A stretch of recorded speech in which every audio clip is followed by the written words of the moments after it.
The Alternative Dig Talk. Real issues, real talk. Looking for a pair of shoes? Let's Up Stores has a wide range of selection for unisex footwear. We have the best quality of all brands at pocket-friendly prices, and we make deliveries countrywide. Just place your order or reach us on 0772 08 0090. You can also check up at Let's Up Stores on all our social media platforms. Let's Up, craft your own footprints.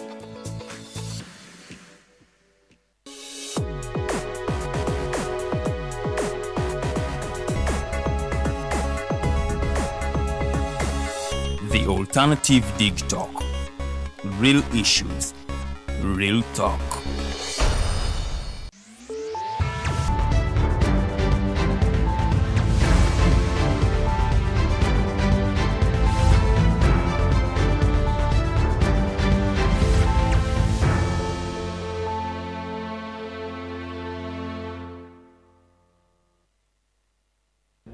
Kawungeza kalungi gumunanga atwekuumiddeko nkubuuzako ena gisinzidde okutulaba.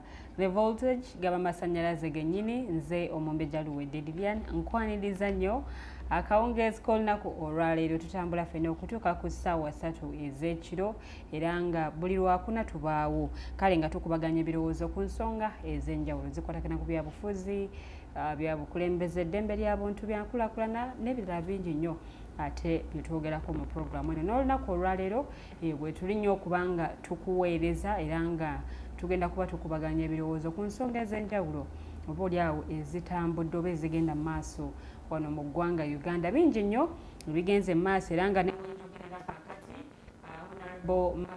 Mpuuga ekifo kyabaddemu ate munnange ekya like yamyuka omukulembeze w'ekibiina ekyo Uganda. So ekifo ekyo ne munnange kirabika kimuggiddwako getwakafunawo oba agatambudde ku mikutu gye mugatta abantu. Ekifo ekyo kimugobeddwamu ensonga eziweereddwa ziviira ddala $500 munnange so mbu teyawa nsonga ematiza kwe kuba nti ekifo kino kyabaddeko nakyo kimuggiddwako. Ebbaluwa eno ku mukutu ogw'ekibiina ki NUP obubaka obwo nabwo buteereddwayo okukakasa ensonga eno. So bingi nnyo ebituuseewo bibaddewo sabbiiti eno abamu ku bakulembeze b'ekibiina ekyo bakiise embuga olunaku olw'eggulu era obubaka obw'enjawulo obwabaweereddwa kale abantu abamu kye beewuunyisiza okulaba nga ate olunaku olwaleero ate ensonga ezo zizze bwe zito naye tugenda kuba tubyogerako twogereko ku baminisita ate abaweebwa ebifo ebyo gye buvuddeko abalayiziddwa. So tugenda kuba tubikoonako awo ensonga z'ebyobufuzi kale ne General Muhoozi Kainerugaba naye akwasiddwa enkasi oba akwasiddwa enkato ey'obwa CDF. So tugenda kuba tutambulira awo olunaku olwaleero bye tugenda okuba nga twogerako naye oba oliawo n'abakulu bajja kubaka ensonga ez'enjawulo ze batutegeezaako. So tutambula ffenna nsaba okozesa comment section ku page yaffe The Alternative Uganda ne Digital TV oba YouTube channel yaffe The Alternative Uganda nkusaba osubscribing kale tusobole okuba nga tutambulira wamu ate gwateesa osobola kuyita ku Facebook kuba wo tuli live oba kwe tuli butereevu. Abakulu kabasooke batulamuse show ndowooza tugitandikire awo wennyini mwami Otebe lamusa ku batulaba abatulaba era n'abatuwuliriza mbalamusizaako bassebo ne bannyabo gye baleka emirimu gye mutusizaako engalo abafunye ebizibu basaasiddeko nnyo era ne mbagamba nti katubasabire ojja kutambula bulungi namwe abafunye ebirungi abafunye emirimu abafunye ebifo ebyenjawulo mu gavumenti n'ewalala nabaze Katonda okulaba nga mutuse kukula ng'eryo.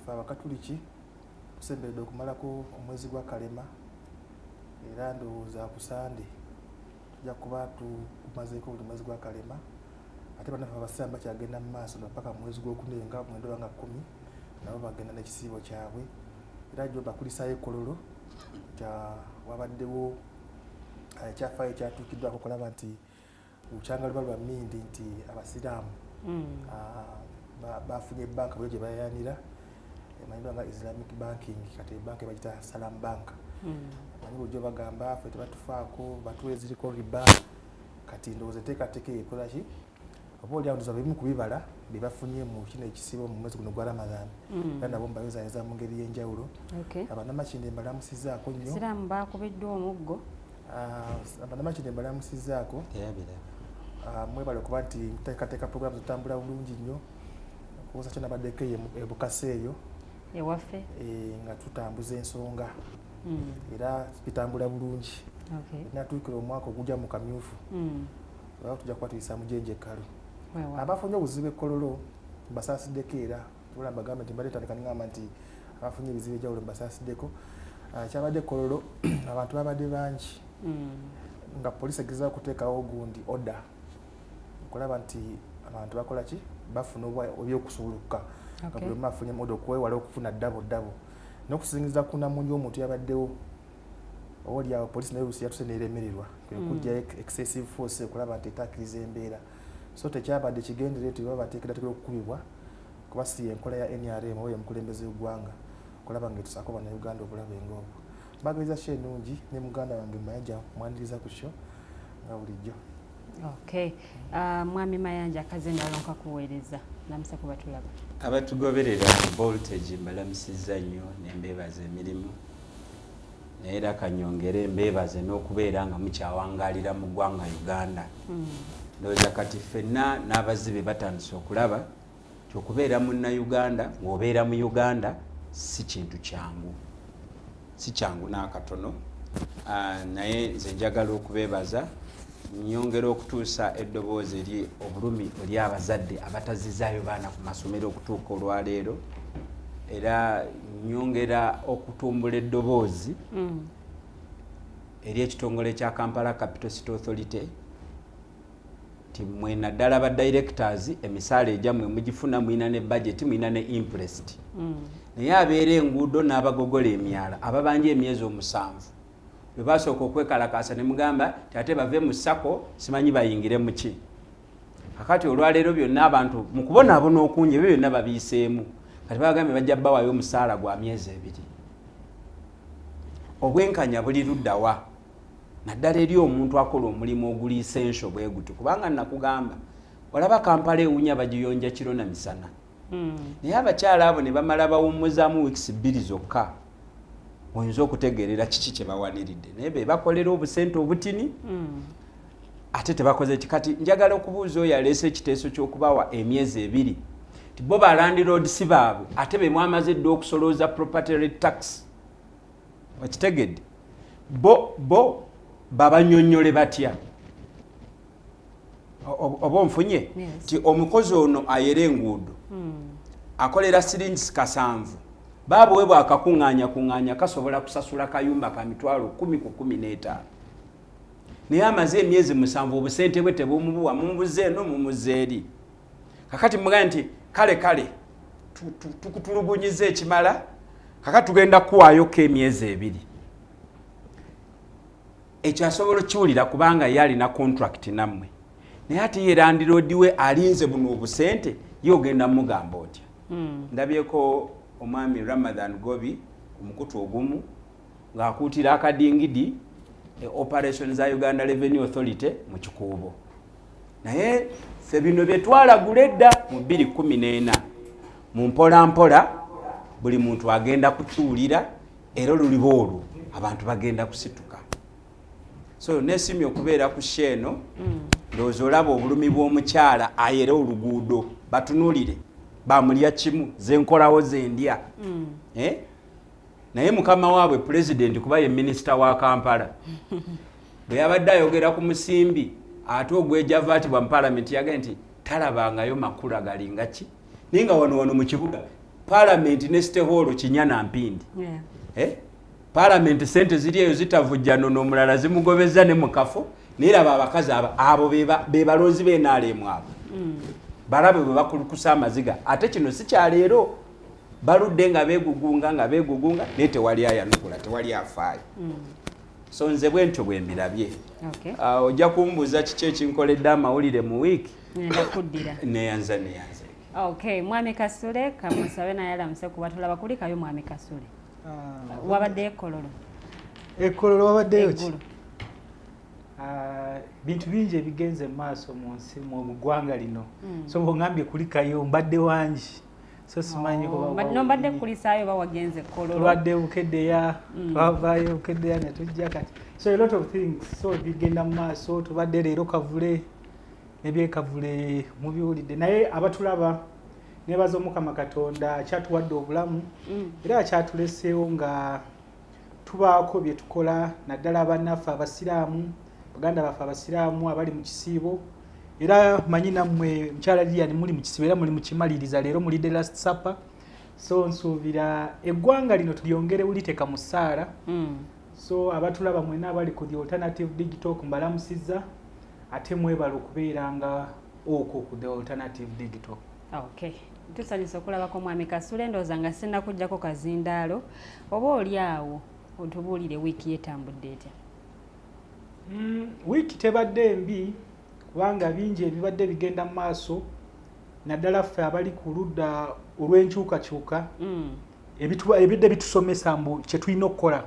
Amawulire agava e Senegal gaali gazzaamu essuubi naye nga gatuwa ekyokuyiga because these were two actors abagamba okay because nze ndi politically persecuted balinako ebintu bye bantaddeko kandekero ono si byagamba nze asinza femu nze ow'amaanyi nze amusanyalazi gwe gaakiddeko oli n'agamba nze kandekero ono Sonko n'akola ki n'aweereza ono Faye era Faye n'akola ki n'amaliriza nga awangudde obululu. Of course Senegal history yaabwe teringa eyaffe ye yaabwe babadde bazza kuva ku independence nga bakyusa obukulembeze wadde nga babadde balinamu ebintu era bakyalina ebizibu bya obwavu bungi mulimu ebibatawaanya nabo na at least for them their history is not like ours is too ugly that we've not had a peaceful transfer of party. Tulabangayo omuntu kyova olaba wali omwana abadde abuuza ku kibanja kya X leero ng'abuuza agamba Mwami Museveni nga tanavaayo congratulating Faye kulw'obuwanguzi bwatuusewo because he has been democratically elected naye of course tajja kisobola because alabira ddala ekiri mu Senegal tasobola kiweereza bannayuganda so gabadde mawulire malungi nnyo naye gatuwa ekyokuyiga mbu bwe tuba twejjeemu ebyokwetunuulira ng'abantu naffe wano Uganda tusobola okukyusa ekyo kye tubadde tuluubirirwa ebbanga lyonna. Of course bingi ebibaddemu akawungezi kano tulabye ebbaluwa esuspendinga owekitiibwa Mpuuga well Oluganda Mayanja ajja kunyamba kinzirize mu Luganda nange mbadde noonya ekigambo ky'Oluganda ekyo kiteekamu so ewummuza oba afumuddwa owekitiibwa Mathias Mpuuga ku lwa vice president ow'ekibiina ekyo ng'adda mu bitundu bino ebya Buganda well nga ebbaluwa ezze nga bakava embuga ewa Katikkiro ate obubaka bwe yabasibiridde naddala bwabadde bwaffe ffenna abali mu kuluubirirwa okukyusa eggwanga lino. Lilian nze bulijjo mbadde nkugamba nina omukisa nali neevume mabegawo nga ngamba emyaka gyemaze 20 nga ndi mu byobufuzi eby'opposition busina kyenkozeemu sina kyenfunyemu naye ntandise okuyiga ogamba muno emyaka yagyange eno kino saagyonoona because njize engeri gye bakwatamu ebintu ekisajja ekikulu mbu waliwo ebintu edda bye nakolanga nga oŋŋamba ekintu nga taking out decision nga nkubeerezawo response naye nsooka kulowooza ne ŋŋamba kino kyengenda okukola kigenda kubeera kitya kigenda kukosa kitya bengenda okyogera. Omukulu Honorable Augustine Ruzindana yatugambako kyotayogedde tokyejjusa so don't rush into okwogera you rather keep quiet n'ekigambo ekyo naye nga kubanga than kwogera ate enkya n'okola ki waliwo omugezi omumanyi omu yagamba mbu had I known is a regret of a fool. So ebintu bino Katikkiro yagambye abantu tuyige okugumiikirizangana era nze one of our core values mu Alliance for National Transformation is tolerance. Ate ne Dr. Besigye yakitugambako nga tuli mu campaigns zimwe za FDC eza internal natugamba we need to build a party where we can give liberty oba tuweereze gundi obuyiza the cantankerous to exercise their cantankerousness. That is the tolerance ogumikirizaganya and we don't need to be friends to work together. We don't need to be friends to work together kulwa bigger picture yokulaba nga tukola ki tutereze eggwanga lino. So ebbaluwa eyeze naye ndowooza National Unity Platform ekyalina chance ekyalina chance okuvaayo netuula nga kisajja kikulu ne bakwata ensonga zino ne batabalema kukola ki because bavayo nga bagamba bagezaako okulwanirira omuntu muna Uganda kubanga waliwo okukozesa bubi esente z'omuwi w'omusolo naye nze ndaba ati twongedde okwonoona so nze nsaba ekibiina kya National Unity Platform naffe ffenna abali ku ludda olwagala okukyusa eggwanga lino tutuule. I think it's high time tufuneyo akafubo akabi already kagudde saidi ene eweereza wekitiibwa Mpuuga yavaayo naye mu lukuŋŋaana lwa bannamawulire n'abaako ensonga ez'enjawulo ze yayogera naga y'omu ku batandisi b'ekibiina ekya National Unity Platform. Ebigambo n'ebyo Amuriat yabibuuza Besigye yamubuuza nti wali luddawa nga tutandika ekibiina olutalo lw'ebigambo terugenda kuwangula kino kye tulimu. The process to resolve this is the most important thing. Naye ebigambo bajja kubyekasukira ate olaba ebigambo si birungi. Nze ndi musiraamu, ffe mu ddiini yaffe ey'obusiraamu wano naddala mu Uganda twafuna okusoomozebwa kw'amaanyi nnyo ne tutandika okwekasukiranga n'ebigambo abamanyi bonna bamasheekh ab'amaanyi ne bafa nga teri amanyi ani abasse, ne basibwa nga teri amanyi ani abasibye, naye nga byonna bye tutambulira mu mbeera bwetyo kyaviira ku ki because tetwateekako mechanism okulaba nga turesolving our issues. I'm so worried that tusobola okutandika okuwulira ebizibu ng'ebyo ebyatuuka kuffe mu busiraamu ne bituuka ku bantu abalala because oli bw'afuna ekizibu agamba gundi yakintuusizaawo so omulabi waffe asobola kukosa this chance kubanga don't think that bino ebintu biriwo by accident. System 107 how he has been surviving that confusion. So he's one generating it ogenda kulaba mwami Otebe ngavaya kugamba ya defending Mpuuga naye kuno si kuwairiza buwairiza because they benefit from opposition ne mujine nyezo government ya mwami ze Lilian sigenda kowa kugamba kuba nze ni musajja musiraamu feba tugamba tulina okubeera nga twejjukanya oba tujjukiza abakkiriza sigenda kuwerabira kugamba mbu legal notes number 1 teri kuweereza space bibiina by'obufuzi kola kikwegazaanya. So bino byolaba mu National Unity Platform byolaba biri ewaffe mu Alliance for National Transformation oba biri mu FDC byonna biri by design but ekigenda okutuyamba ffe engeri gye tugenda bikwatamu okulaba nga resolving these issues. I still believe and I plead with the National Unity Platform. I think the method oba trend gye bateekinze tegenda kutuyamba kola ki tegenda kyetwongerako okujjako okutujjako buzzi ate okutuza emabega because twatandika mwaka guno nze bulijjo nja kigamba nga tugamba kati twagala kulaba bwe tugalvanizing the support tugalvanizing okulaba nga ffenna tuharmonizing okwogera olulimi olumu lwa transition ng'olina mwami Museveni akyasobola okuvaayo n'aleeta mutabani we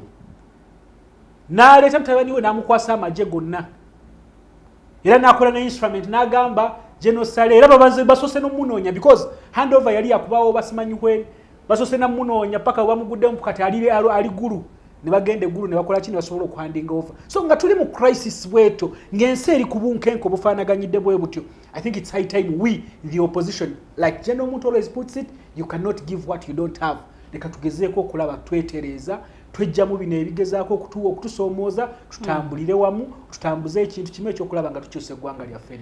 Weewaawo neyanziza mwami Kasule mwami Mayanja wiiki etambudde etya? Eno wiiki ebadde mu Luganda bayite yakasameme naye yatandikira ku very humble note ng'abasajja batudde najja nankumbi eyo nga beekangabiriza ng'abali abantu nga bagamba abe Katonga mwatugamba mutukola ne Museveni twabadde ddokolo Museveni teyatuyambyeko kubba kalulu kakati mulaba agabye n'ebifo tatuwadde okiwulira kakati musinzira ku kyo gandi tukolagana naki bw'oba wawuliriza tooni gye bayogereddemu ne body language yaabwe ng'olabira ddala nti bambi batandise okusoberwa. General Yoweri Kaguta Museveni yabasikambula n'abajja we bakolera yabakuba jjooka ate nga yalina ekisala era kinyonyola lwaki Engineer Amuriat atandise okuneraliikiriza omanyi mukwano gwange ng'ovudde mu bino ebyatuukawo Amuriat mukwano gwange naye embeera ze bwe mutunuulidde kineraliikiriza nadde nkyatendereza ebyo musajja n'ayita abasiraamu n'abambusa ku lusozi Kololo uno gufuse muze kati mbumuje ojja n'akaveera bwe mujja n'akaveera wabeerayo bwe bawadde kibooko mujja muleeta enjala yammwe embooko n'enyooka. Otebe agambye mbu twabadde poliisi adde erina okuteekawo enteekateeka buli muntu afune. Mwami Otebe Mike Kabaziguluka nga yakawangula obwempi bw'e Nakawa activity gye yasooka okukola yasibulula abasiraamu ba Nakawa constituency nga musibe ekigo. Naye twakikola tutya? Tetuli basiraamu naye twayagala okuyimirira wamu n'abasiraamu. Twagenda mu mizikiti gyabwe wakiwulira. Guno gwadde mukolo gwa byabufuzi n'ekigendererwa kyabadde kyakulaga langi entuufu ez'ebyobufuzi. Tujja kubakuba ate tubawe emmere, tujja kubakuba amasasi tubawe amabugo. Nkirinaanyiza n'ebize bibeerawo ku Ssenyange yaga nti abantu bange be bakikoze naye nja kubawa amabugo. Era yatuwa amabugo ne tusirika tukabireeyo mu bitooke. Twalabako birthday era embooko yanyooka n'abaana ababadde Masaka. Waliwo essajja eryaze ku stage lizina bwe lyawula ne likanyuga yaawo obwebiri n'enkulabira omuganda wa wano bwakola ki. So basebo ne bannyabo be baakubye gwabasinze mwabadde mu kimyeyo ki eyabadde ayagala obbasiibula yadde abasinkana oli Kampala ekibuli ewandegeya ebukoto kale at least ne yandibadde ayagala kikolanga politics yandibasinkanye mu divisions ti abasiraamu b'e Nakawa kambasinkane. Omukolo gwabadde national twabadde tusobola okufuna venues nyingi nnyo ne tutaleeta commotion emaliriza ng'ekubya abantu. Tweyanziza nnyo tweyanzeege mwatusiibuludde n'ekibooko nammwe Allah abaddizeemu ekisinga okukaawa. Kakati mbadde nkyatendereza ebyo ne zireeta ebbaluwa ya Mpuuga ne Kyagulanyi. Nakugamba kize Museveni si kyamupapira ate ndaba nnyo firimu z'Abakoleya. Bwe tuba nga tutunulidde mu firimu z'Abachina kati President Museveni Mr. Master Chance omukadde oyo drunkard master oyo takubwa oba kitegedde. Akati nakugamba ddanze nayomba olutalo lwa Kyagulanyi n'Empuuga newankubadde nga twaluma enjuyi zombi Anita yalusiiga abasiyazi naye abeeko byayisaawo era President Museveni bwe yagenze e Bukeddeya n'abikaatiriza naye nga Museveni yeerabidde nti yaggalako bizinesi e Kampala nga yeekalakaasa olw'obuli bw'enguzi. Okiwulira? President Museveni ataddewo institutions nga eya IGG kuba Otebe agenda tugamba nti kikola mu gavumenti ya Museveni yokka. Ayina IGG, DPP yayongeddeko ne State House Anti-Corruption Unity. Nga tebannaba kuvaayo kukola statement ku allegations ku speaker President yamwejeereza. Era nawuliddeko nti Police Ombole yaga nti kati katuzirye paka kuwulira bubi. So nga tukyalimu ebyo nakugamba nti olutalo luno kubibbiddwa obudde bwe bijiddemu ebadde tactical diversion era indeed nkyakirumiriza nti General Kaguta Museveni yaddayo n'otusuulamu a well designed diversion asobole okuwa litabaniri okulembera amagye nga mukyala we Minister wa byanjigiriza nga muganda we Shadow President General Salim Salenze simuyita muntu wa bulijjo ye de facto president wa Uganda. Museveni wabatali wano tebakulimba ono mukyala wawa ono mukyala we Teso mbuya Vice President oyo mu office ne kyebayita power okufuga eggwanga era ono abadde akugamba nti badde baleeta akulira amagye omukolo gubadde gulina kubeerako General Salim Saleh otegedde abadde alina bawulira nti nja kubeerawo ate nja kubeera ggulu galagala ne ziryoka zigenda omukolo ne tuguteeka eggulu. So nyiigira Kyagulanyi olwaleero bannyabo ne basebo abagoberera sheeno oba munkyawe nkolimira Kyagulanyi okuzza struggling mabega obutamanya bwe balwana ntalo si buli kaseera nti balwana. Sometimes abali treating ate baba bajega atekawo kyakulabirako no si bwe buno obudde ayonja si bwe buno obudde je n'omugisha muntu bamukuba amasasi mu nsiko okiwulira Museveni n'abagamba mu mutaasa obulumi Golozalita mwagala gwe yagamba bamutaasa obulumi bakwata gavumenti yamu obwa ame komanda lwaki tetuyiga kakati kino ebbaluwa eno Mpuuga bamwejereza kubaddayo bigambo bya Mpuuga byayogedde mu press conference nti waliyo abalumwa nga bamuyita ow'ekitiibwa eyo statement nene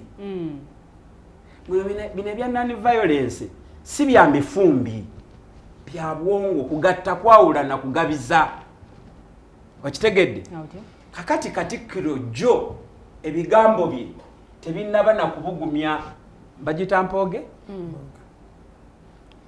gwe n'omulaba mukamwa Kyagulanyi yakola bulanda kuziika omukulu w'ekika ky'endiga teyategeera the occasion era nga bwe yakikolako bwe yagenda okuziika oba yali mugenzi omulambuzi bamonze omukolo ogwaliko specials Wandera Kazibu namugamba kalenzi gwe ebyo osobola bikola e Buganda eno tuli wala nnyo so azakola errors fe bamayanja tetulina we tutuuse naye waliwo byesikola so Katikkiro ng'ebigambo bye ensi ekyabyenfumiitirizaako buli muntu yenna akyagezaako okukola perspectives ez'enjawulo ku bigambo bya Katikkiro ebyabadde eby'obuzadde Katikkiro watukoze bulungi nnyo okitegedde naye ne Mengo mwolanye nganga because waliwo abantu balamu bazaala buli bonna baana mu baana mwalimu abantu balamu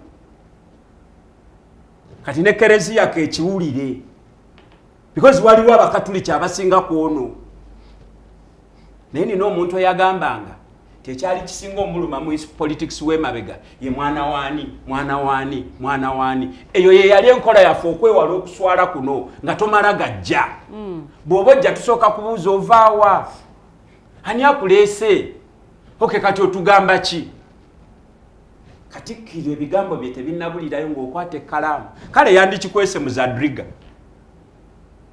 ne tulowooza nti institution nti kino kye baakoze okugenda singa Katikkiro abadde asobola emijozi gya Ssenyonyi gye baguze jjo tubadde tubagamba bagikomye tubaddize sente because bw'oyisa mu Katikkiro olugaayu ate institution oba ogireseewa nti byayogedde tebyakukutte nako tebirina yadde tebikukyusiza because ayinza okuba kino kibadde mu pipeline lwakuba badde akyalabankana bya Oscar naye omuntu yenna kino omuntu omukulu nga Katikkiro bw'ayogerako naawe nga Kasule bw'agambye ottamu ku bigere osooka ne weefumiitirizaamu bw'omaliriza ofuluma ebweru n'owuliriza amaloboozi agatambula nga tonnaba kukola ki kusalawo luno olutalo nabadde ndaba Honorable Namboza alina TV gyabaddeko emu naga nti press conference ya Honorable Mpuuga yali public relations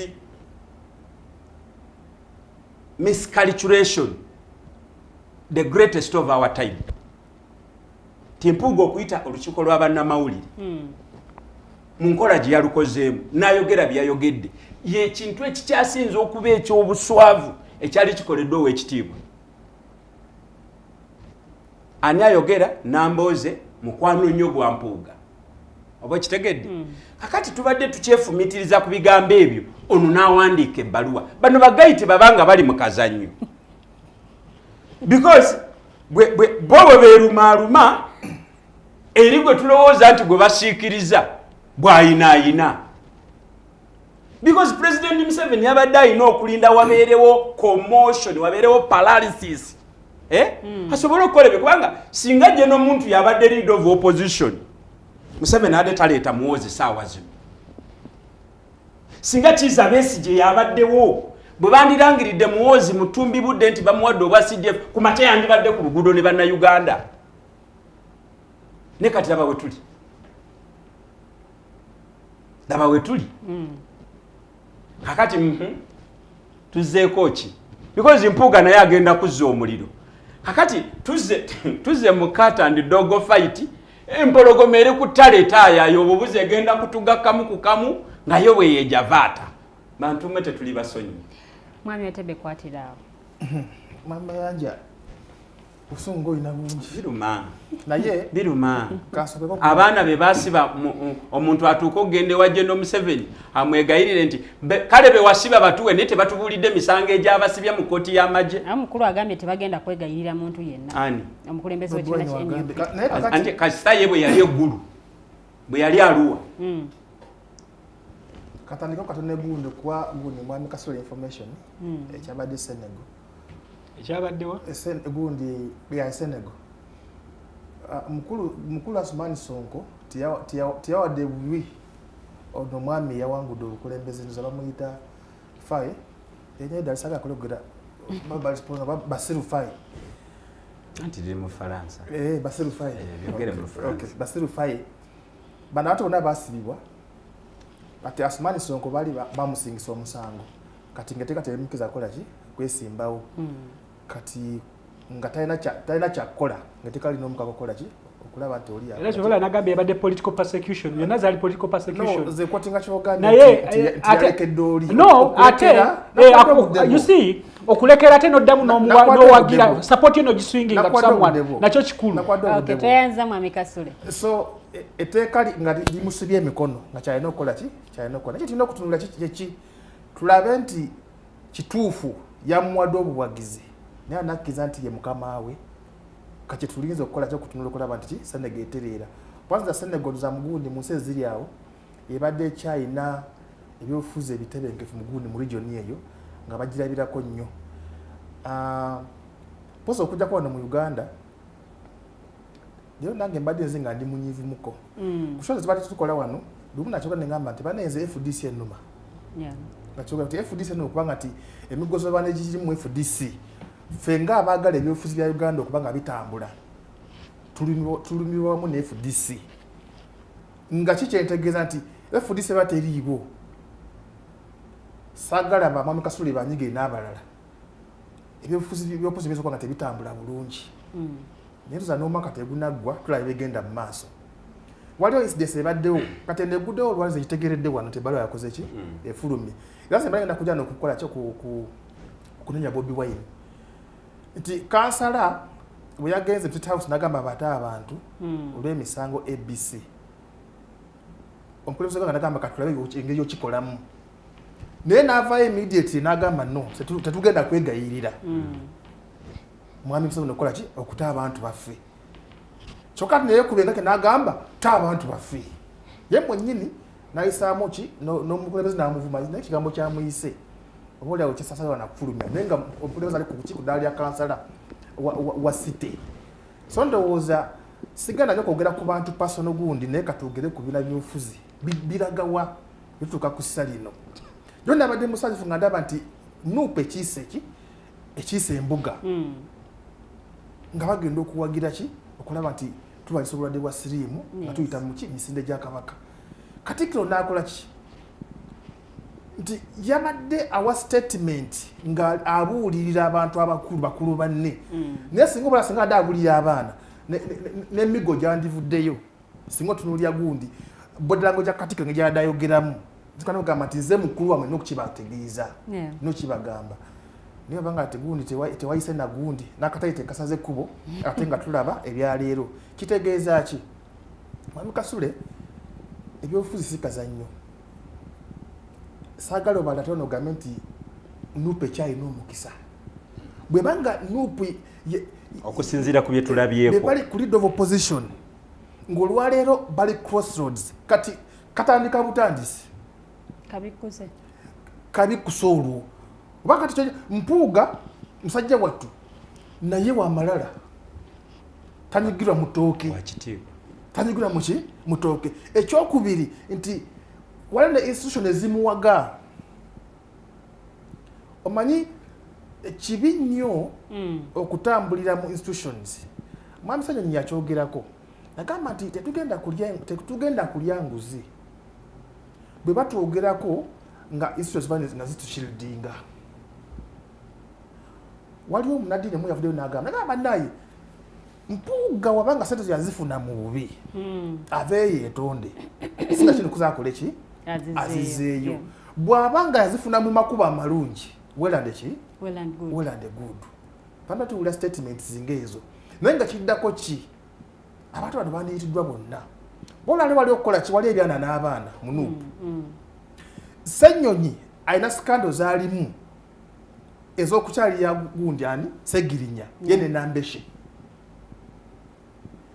naye kati ye bamulese bali kwani bali ku Mpuuga kale lero katulabe nti munuupu mulimu ki mulimu abaana bokka temuli byana n'abaana n'abaana bagobebwe tumanye nti omukulembeze akola ki alengera wala era ali mukola ki ali mukuleta sante mu kibiina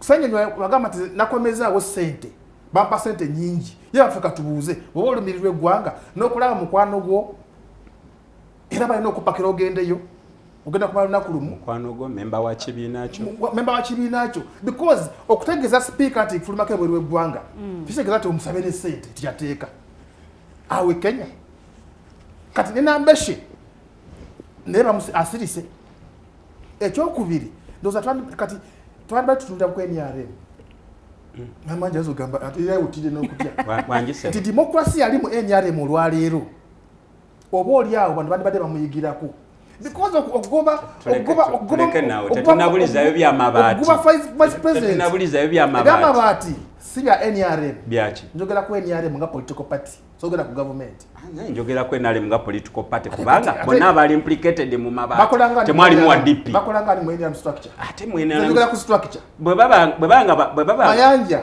togenda kusomesa ba NRM structure mwami Otebe genda maaso oshuulira kakati nti singa otulengera gye bagobemu obwekitiibwa Mpuuga wiki ewedde baatuula bayita ba parliament nga bagala bayite gundi bayise motion egoba Mpuuga abaka abamu tebakola ki tebakika meeting eyo kana abagigendamu batandika okutolotomba nga Ssegwanga alikoze eki nga Ssegwanga nyedda makyama n'abemu ate nga yenyinimu nga bagamba edi mutwe atujjako oti amasimu gaffe hali agamba ate memba wa Seeke ate ya sikaali Katonga agamba tulese motion ekola ki egoba Mpuuga ku kifo abasinga bakola ki bamuviira ne bagaana wano byagenda ebweru yalekera gundi ze trigger ovunaanyizibwa bagamba nti mubwangu n'ekitale tukole professionally njagala nkomewo mu Uganda ng'ekifo kya commissioner kikola ki ekifo kya commissioner takyakola ki takyakirina era mukazi wattu Rodriga yagezako nebikola ki nebigaana era kipuleyinga kulu tiyagenda mu maaso omukulu agenda okudda era babikola awo nga teteeka likola ki libasibye gwe ng'ojja ojasa okwapointinga omuntu n'omutwalayo gwe bw'okoma tosobola kulyayo commissioner era speaker n'abaddamu era n'abaddamu n'alaga emitendera egina okuyitwamu kati bagenza okulaba ekyo tekimalidde omukulu n'ayimirira ekavule oza abaddeyo ne gundi ne Kasule kwakasanga yabadde ekavule gamba omusajja mukoze eki mugobye kiki mbadde ngamba nti fe mu NRM toyinza kumala gagoba ki vice president wa region bw'otyo kuba ajja atya ayita muki mu kulondebwa mu electoral college Otebe kakati ekyo tutwagamba constitution zaabwe ziyinza oba kubanga ne mawe yatugamba ti constitution ya DP president general emuwa ebbeetu okukola kyonna kyayagala nga teyebuuziza ku ki yadde ku national executive committee constitution ekyo kikyo tebagirina musajja agikootize mu baluwa eno lwakuba gwe baluwa tonnagitunulamu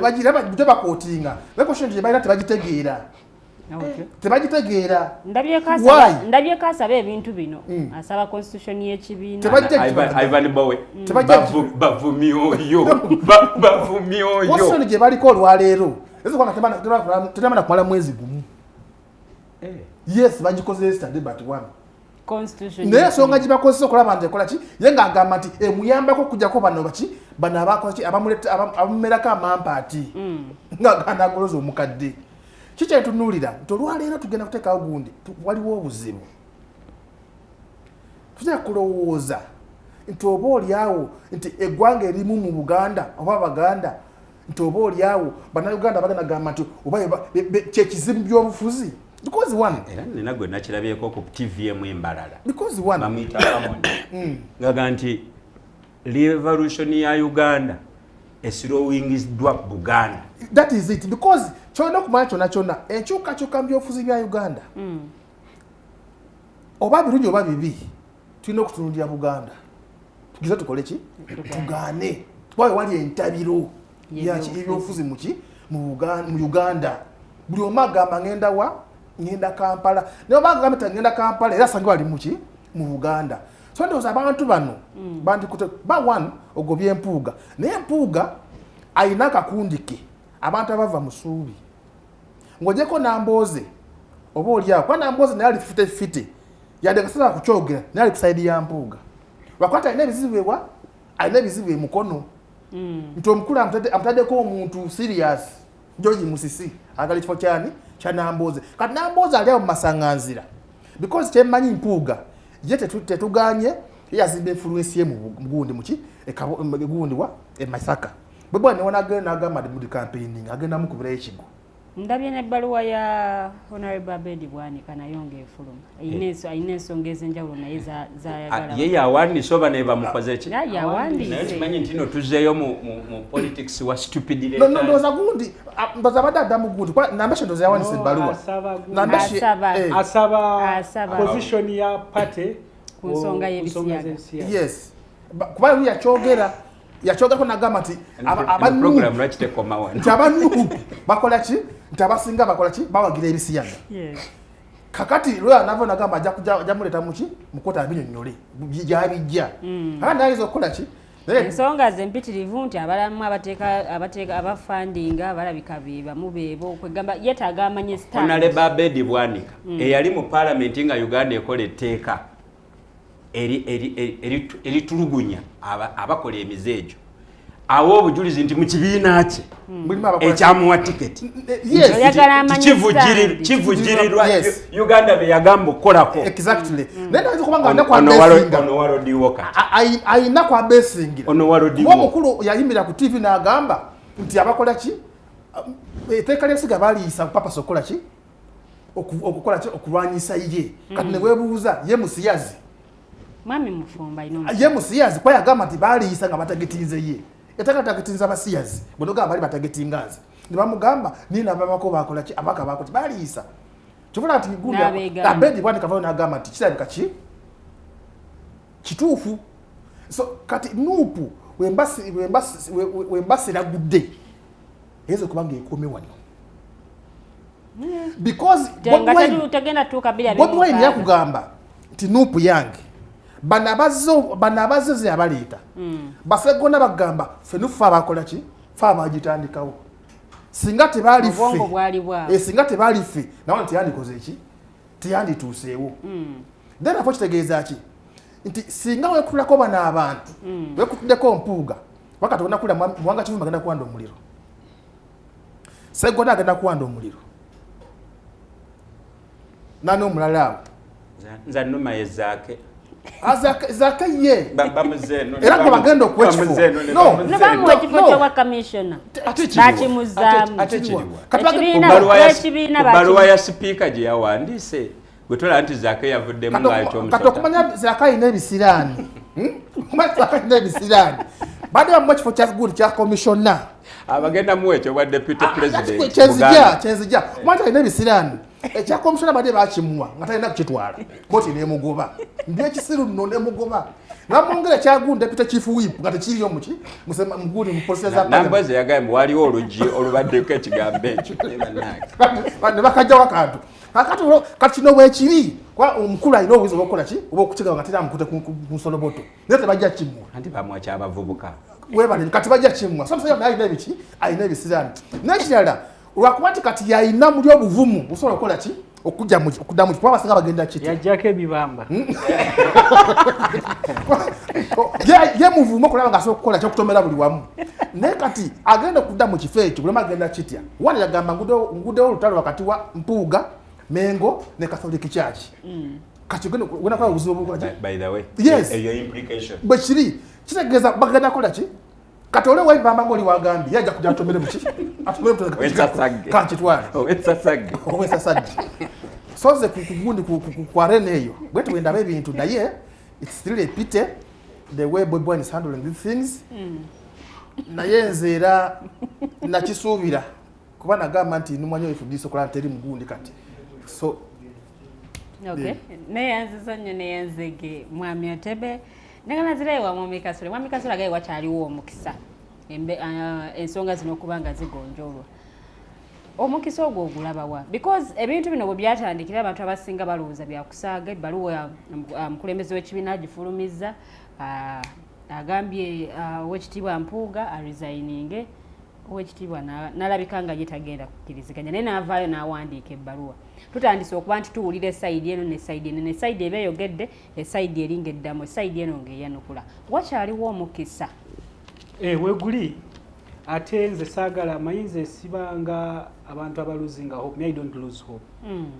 I believe in challenges. Nsuubira mu this challenge nupuka singa gikwata kisajja kikulu basobola ogivaamu ate nga abali more stronger, but also kyetaaga mu honesty because fe tutunulira ekintu kino nga tutunulira kiringa ekitandise jjo. This thing kyatandika I think awe bagabira flag batandika okugaba flag ez'ebibiina because tulina okwebuuza DP block bwe yali ejoininga people power nga bagenda okuforminga national unity platform endagaano yaabwe yali ki? Endagaano eyo omu ku batandisi b'ekibiina twamwinako wano yali alina okuteekebwako omukono ne kitakolebwa.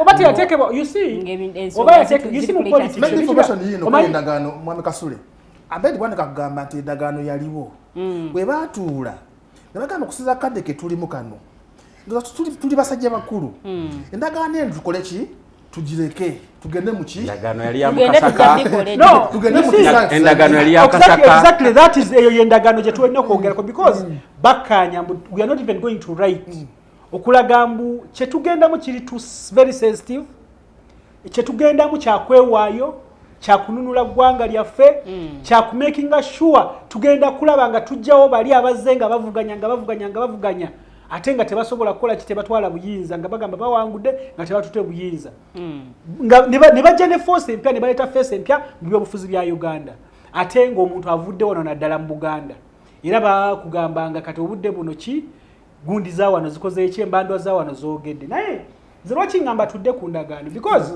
bwe baali bagaba flag eza party jukira many of us were mu people power movement era batugamba tusubmitinge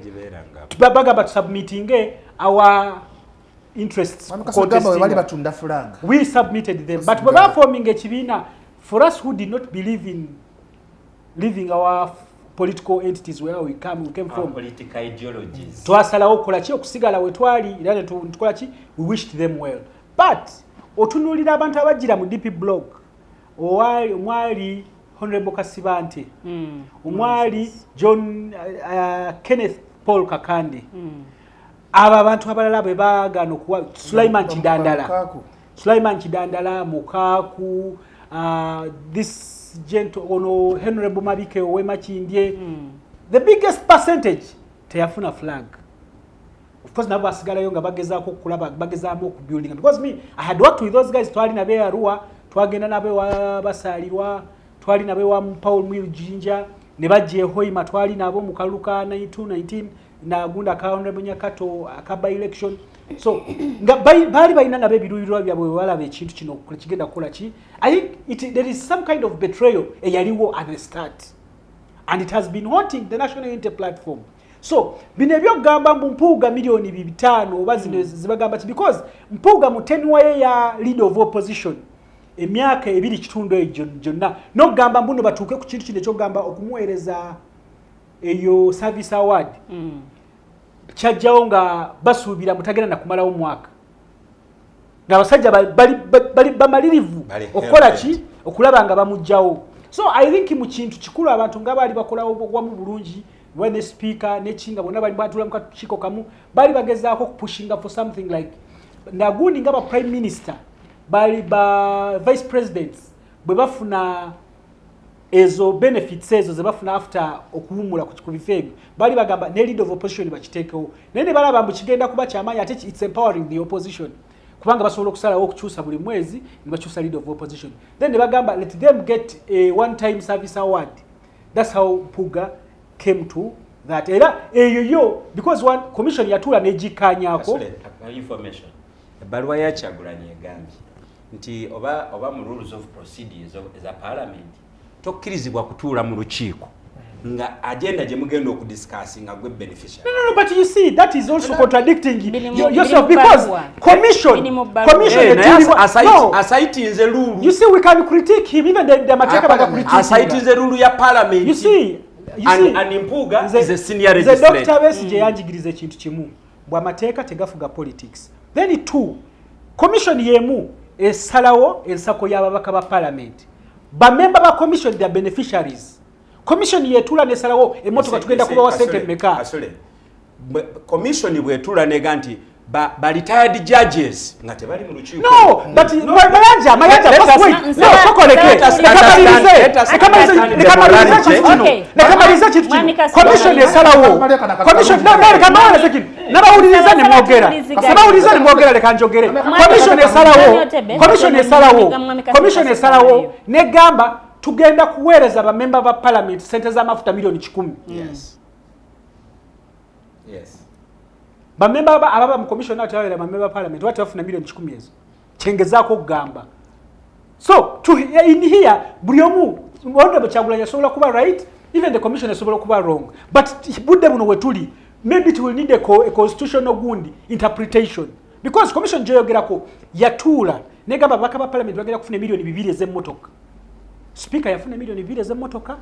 Aba member ba commissioner abalala ba backbench oba backbench commissioners nabo bafuna ki. So bwogamba muno bano era ne balabyawo ne bayisawo ne bagamba ba member ba commissioners ne leader of opposition bagenda kufuna sente zino ate ne baziyisa ne ziyisa mitendera jonna ate commission parliament budget ya parliament ababowereza budget line it is Ministry of Finance.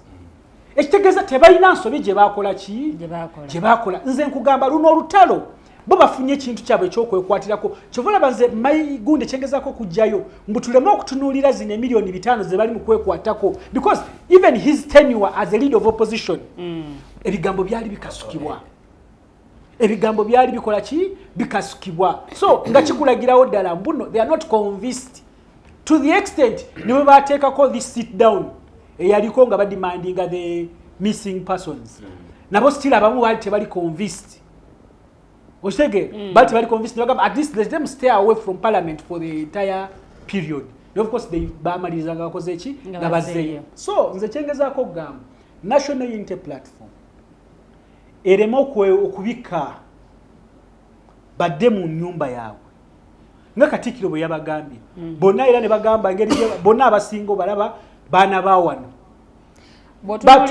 batule ojukiranga FDC embere netandika okubeerawo obutakkaanya bwali mu kibiina ekyo. You see ebya FDC temugenda mugamba nti baddeyo bateese naye ng'ate embere emaze okusajjukira mu mawulire. No, you don't see, you think na kino ebintu FDC ne National Unity Platform they are totally different. Ntunulira engeri gye balambisemu ensonga mu mawulire. Actually mchalaliria singa ndooza FDC yafunye blessing ya Katikkiro now basobola okuddingana so nze so ekyo kyekirina okukola kikubanga budde muno tugaane tukkirize National Unity Platform ye leading opposition mu ggwanga abantu bangi baginamu essuubi kati bwegezaako okumala abantu amaanyi kubanga bino tebituzimba bitumala bumazi maanyi kubanga ffenna tutambulira ku eyo ne tulaba tuzimbe tutya tutereze tutya awo bwe tuli bakendeefu bwe tutalina obumanyirizivu obumala that's why obadde olaba tugezaako okulaba general muntu Dr. Besije mwebaani abalala bonna mujje tubeere in one umbrella but there is no way we are going to call for that unity nga ffenna mu mayumba gaffe gye tuva nga tuli divided that's why you see nsanyukira FDC bano aba ekiwayi kya Katonga batula ne bayita mu processes zonna ne bagenda mu National Council yabo gye babakubiramu emiggo ne bajja ne babakuba police ng'etunulidde ne bakola delegates conference ne bavaamu ne resolutions kati budde buno bali mu kutambula eggwanga that's yonna entire process okutegeeza abantu baabwe mbwino kino kyekiriwo tukole tutya which direction should we take nesi wano okweyuza nga tomanyi na organ gye bagenda okuddukira because ebbaluwa ya president Kyagulanyi esindisa ensonga eno wa wandika zemalize esindi ensonga eno mu National Executive Committee, but National Executive Committee yatula juice ya NUP yatula juice ya chairingibwa omukyala Linza Zadriga. So no tulema kusagira bintu bino baganda abantu naye byanaku olaba nze Lilian bintu bino byanaku si byakusagiramu tubikwate ng'ekintu kikulu kisajja kikulu nganze bwe nalabye ebigambo bya Katikkiro Joe nabadde nzizeemu amaanyi era natunulidde nnyo ebigambo ebigenda okuddako nabadde followinga nnyo posts zaabwe ku social media. Era post ya Honorable Kyagulanyi yazze leero naye yagize ya concentrating ku bintu bya kulwanyisa Mukenenya nachi, but to me the message because Katikkiro yagambye bw'oba osobola okweyisa bw'otyo nga toyina buyinza so mulina okukyusa nga mukyali ki so nze ekyo kinkuba nnyo wala kinkuba nnyo wala nga omuntu agezaako okulubirira okukyusa eggwanga lino because abatukubyemu tooki fenna tugezaako okugamba bannayuganda betubagamba ate tukola birala kati omubudde obwo bwenyine tuvaayo ne tuleeta eno ebbaluwa to me I think tubadde tukyalina chance. I believe National Unity Platform has not lost it all. Ate it's not about National Unity Platform nga yo yokka. It's about all of us nze Mayanja n'abalala balowoozanga okulaba nga tukyusa. Nyamwe Kasule bambagamba ensonga z'abakulu bano ziri personal. Anda nkugambye kinoomu si nsonga ziri oba za buli bwanguzi. Exactly nange kye nkugambye. Kyovola bambadde ngezaako okuwakana ne Mayanja okugamba mbuno commission muyakola ensobi okweweereza ssente ate commission erudde nga yedetermininga buli kimu kyonna netwala mu budget committee netwala mu house of good mu parliament yonna so bibadde ye processes zaabwe kyovola bayira leero parliament efunyemu ekigamba mu PPST agambye tebaddamu kukola ki budget ya parliament bagisale a halfway so simanyi it is a result of this I don't know era minister navaina ya apologizing but to me nze ngamba ebintu bya National Unity Platform it's not about the money zebaweereza mu parliament atenza I wouldn't even want to call that money bribe. I wouldn't want to call it a bribe because that's how parliament has been operating. Okay. Babade beweereza wana sente za mafuta. Babade beweereza wana sente za Katonga wa Kasule. Neyanza mwami Mayanja kwatira. Mtagala ko influencing ogabe budde nembadde njaga kuweza mwami Kasule because Kasule kada wa methodology za FDC.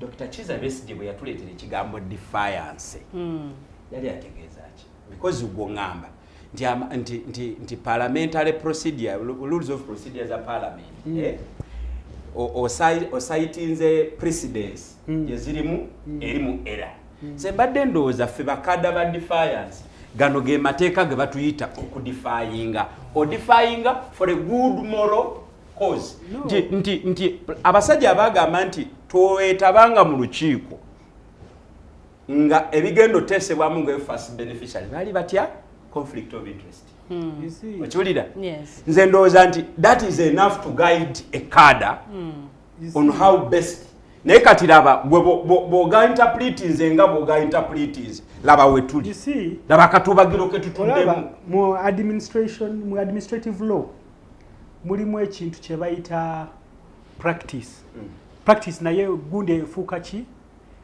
efuuka administrative gundi efuga gundi that institution practice wane ebadde commission etuula nesalawo ebintu ebigenda okukola ki because fe tulabye bino budde buno because mulimu ezo fights ezibaddewo mubaddemu ebintu ebibaddewo because even the people who leaked that information ya commission because you've not been privy to all the minutes as that commission zebyateesa ebirala Oshtegere. So obadde kugunde but what has been their practice ze chentunulidde you see amateka that's why you see amateka baga challenginga so gogenda kwekwata ku rules of procedure every day zichuka nebudde buno otwogerera babadde mu parliament oyinza kwesanga nga balina rules ze bakyusizza kati gojo quoting abudde buno gojo quoting abudde buno oyinza kwesanga nga yakyuse leero ati chovolaba nabana babadde bakulira onyabu nawulira juzi Agatha ngali ku radio station emu nagamba twakitegedde it is right it is true mbu padium ya speaker bajongeza to 4000 era kituufu bachiisa mbu speaker deputy speaker ne leader of opposition nga mwali they take a 30 days gundi leave era ne bagisasulira nga babasasudde. So ebintu bino bye twogerako Parliament ffe twagiwa obuyinza obwo mu Constitution ya 1995. Obuyinza obwo tebuli abused. You see, oba buli abused, you see, chiche kitali abused in this country. Anyway, Okay. Chiche kitali abused in this country. I don't know whether you're still the moderator of this show. If you have taken on the devil's advocacy, then enough to know. Mwami Otebe. Mwami Kasule onsonvera, zewe mba kuyingirira tuyagala ate gwe wera kunyingira.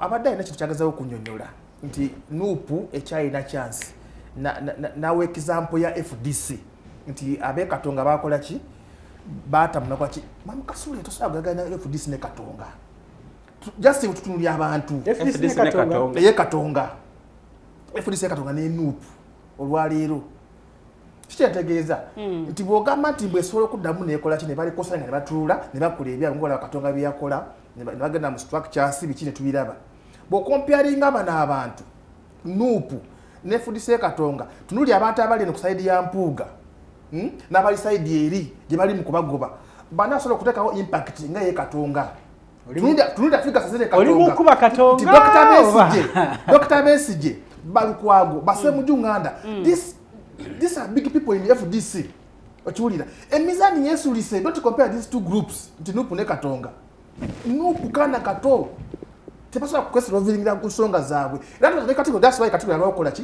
okwogera ku FDC because ng'akimanyi FDC abantu abalimu they no policy and bakola ki balina maturity bola kisobola yalwakola ki okuvayo n'abagambako naye naye akimanyi nti nuupu kibiina kito n'abalimu abasinga bonna baludde mu byobufuzi abasinga tebamanyi politics baani abalimu ze kugambye ekitambuza ekibiina ye SEC ne NEC netulinde abali mu SEC obamanyi omuntu ali ku SEC yakuuma omulyango omuntu akuuma ebidongo afuubya ebidongo twogere with fact because nalabako ekiwandiiko kya gunde ekiwandiiko kya leadership ya tengamba abadongo nti bakubi b'ebidongo kyengeza okugamba so Kasule totuwa ssuubi nti nuupu olwati esobola okutereera ng'obeesinga ku kiri Katonga that one is wrong. Agambe wakyaliwo omukisa bwe baba nga batudde ku meeza teguliyo bw'obali mu kugoba ba senior cadres baplayers abalungi basobola okuteeka ku meeza ne bakuwa how to run the thing muli bagoba tegeeza you're doing the political party kano ka information Mwami Mayanja kabadde kaddeko naye ndowooza otandikirawo wennyini okusooka ku byonna Mwami Otebe ne Mwami Kasule okimanyi nti tulina process gye twagendamu eyali legitimate yali democratic naye bwe yaggwa amawulire ga reporting nti twagobye gye n'omuntu and you know how much FDC has paid okukkiriza departure ya gye n'omuntu kyokka ensonga za gye n'omuntu ne FDC zaali conflict on tactical. It was a tactical conflict. Ng'ono agamba tutambule bwe tuti ono agamba nenga bonna ggolo yaabwe yetya we have not recovered. Omwo mwe twafiirwa abantu abali prominent nga Kasiano Wadri bwe twagenda Arua ne tukurashinga naye nuupu nefiirwamu omwami yali avuga driver wa Kyagulanyi. Kati nze bwe tuba twogera ku bintu bino nina obulumi era abatugoberera olwaleero sirina mpisa kiryoke nina obulumi lwa nsonga nti kati nnumwanga Omuganda kuba omusajja omu yagamba nti good Muganda is a dead one. Tulina obukyayi ng'Abaganda eri amawanga amalala agalowooza nti ffe tusiikiriza bye baagala. Ffe twafunako president n'afuga eggwanga weeks 2 ate nga professor. Era ohave ng'ombe egamba abantu anengaga nti ba professor si kikulu. Omusajja professor omubi n'ayisa senior council omulala yali professor bombi bw'obagattagatta tebaweza kwota y'obudde Amini wa P2 bwe yafugira ki bonna baali Baganda. Kati Uganda ebadde eseetuse ekuŋŋaanyiza n'abakalamoja boogera baresistinze mabegakaawo National Unity Platform ebadde ekungubagira mobilizer waabwe Kalamoja mujjukira ebigambo ebyayogerwa okiwulira ekifo ekyo kibadde kyakuumibwa mu darkness nga buli yagala okukola ezambi agenda Karamoja naye nabo bavuddeyo ne bateeka ekigere ku ttaka. Teeberezaamu ani agootaanyiza progressi yaabwe Baganda. Bino mbyogera kuba nina obulumi lwaki. Twali wano. So tuddayo ku nsonga eno ya Nuupu. Jennyini gyendiko. Yenni gyendiko. Twali wano nga ebintu bino bitandiikiriza. Lwaki sigenda nze sirina side mu luno olutalo. Twali wano tutandiikiriza abasajja abagezigezi nga Seggona ne bagamba ensi. Timwategedde. Bino si bya kusoma. Bino si bya experience. Wabule mando azogerera ku mutwe guno. Wale uliddeko emandwa eyogeza omwana atanayatula. Wale ogiwuliddeko? Yaliko amasannyalaze. Omanyi okujjako ng'emandwa nayo yali kasowole. Nga waliwo omugwenyi wamwe gwe mukyaza wano anjigiriza ebintu ebyo nnyo. Emandwa ekulonda oli mu lubuto lwa nnyoko naye kwogeza otandise kwogera. Okiwulira? Teyinza kwogeza wa myezi 2. Kakati bano baatulimba. Temandwa eyogeredde kuwa emyezi 2 mu byobufuzi. Daba we tuli. Baali Baganda abalina ebigendererwa byabwe nsonga kwono eyaleeta ekiteeso mu parliament nti leader of opposition alondebwe parliament so si kibiina. Mumujjukire ensonga ze zaali ki? Babesigye bano abakiga batufugidde nnyo wano kubanga ebiseera ebyo FDC y'abakiga ye yali eronda leader of opposition. Omwami eyo ng'essuubi limuweddemu nga takkiriza na kukkiriza nti buli kyenkya nga be basalawo. Olw'omululu gwabwe mu mmotoka yino bakwatiddemu 15 tuli ku 5 naye yeerabiddemu 10 omwana nasi 18. So lwaki njogera ebintu bino? Lilian natandise debate eno nga njogera ku bakyala ababeera enguudo. Nabeeyambisiza ng'akabonero okuleeta obulumi okugezako siga ekifaananyi Munnayuganda afaanana nga nze kikyayitamu.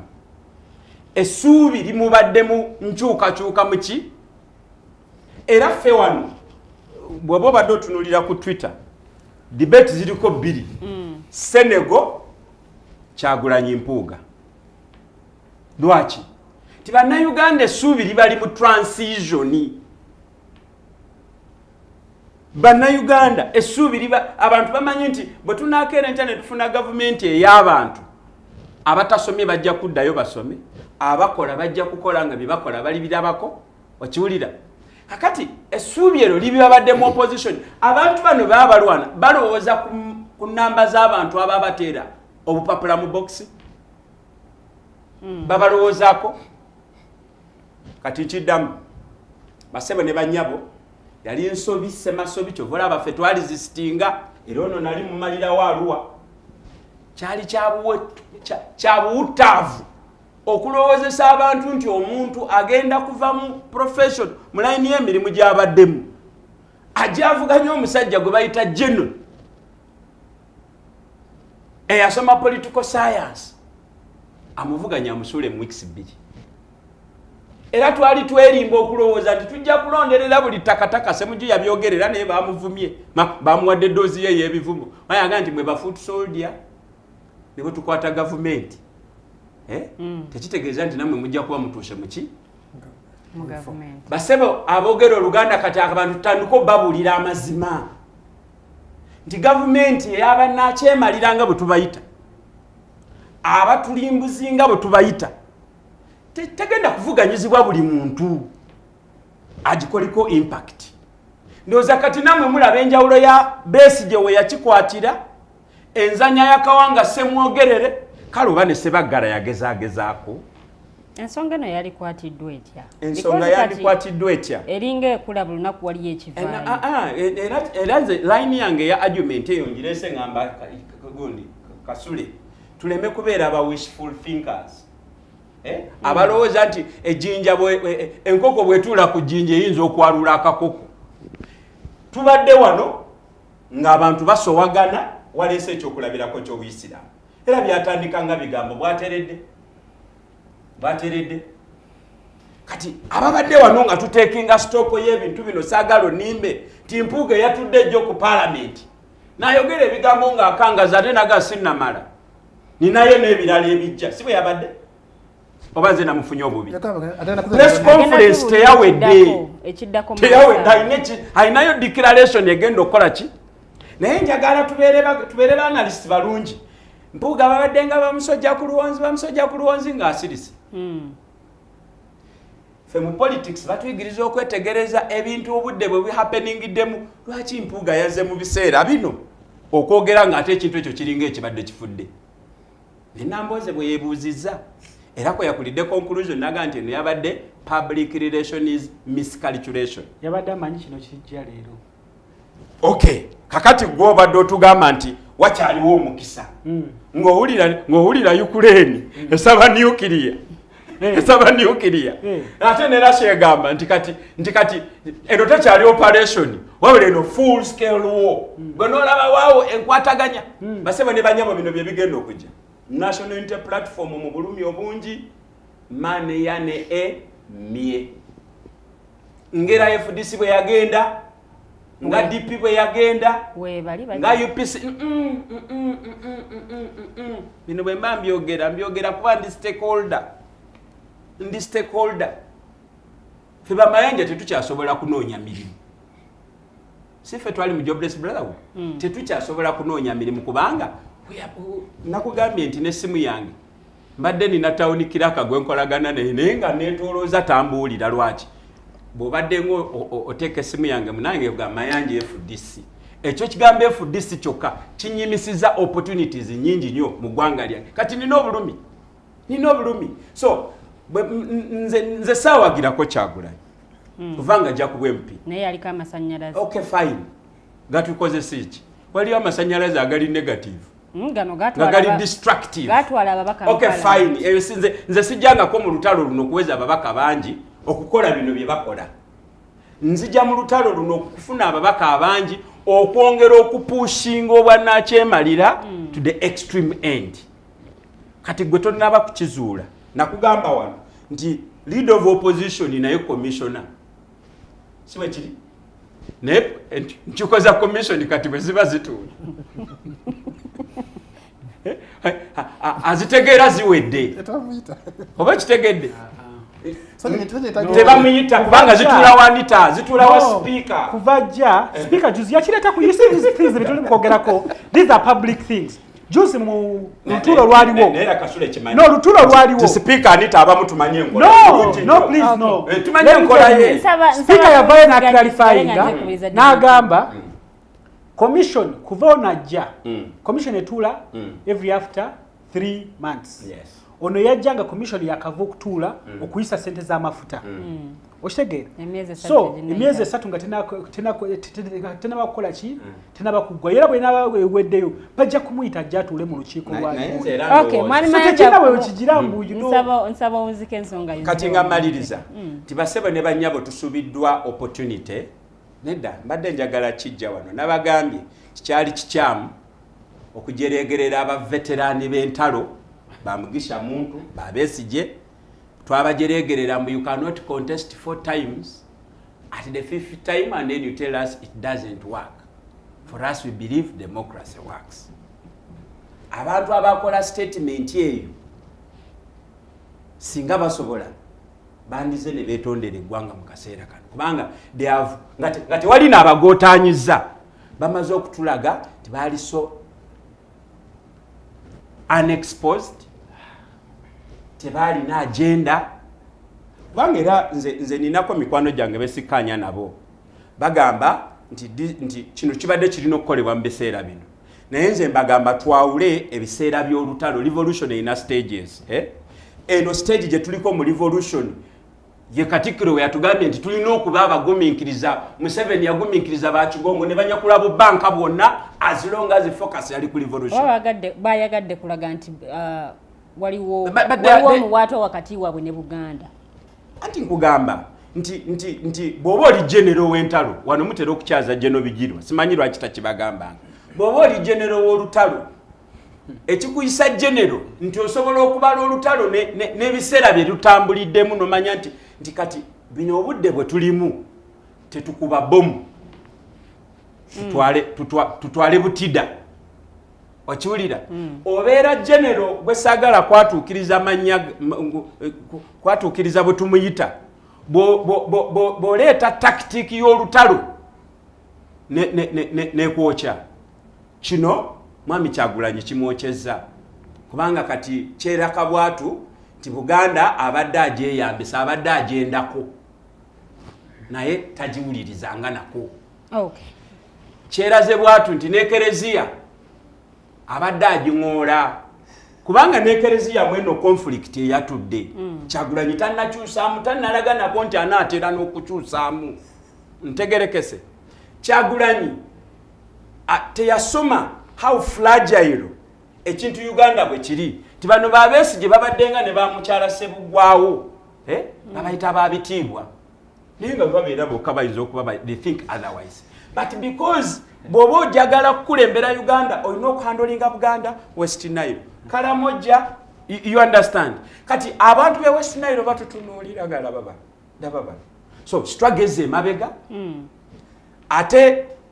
tegenda kusituka kubanga ba foot soldiers baganya okukkiriza nti omukulembeze naye asobya era bw'asobya bakulembera bamugambako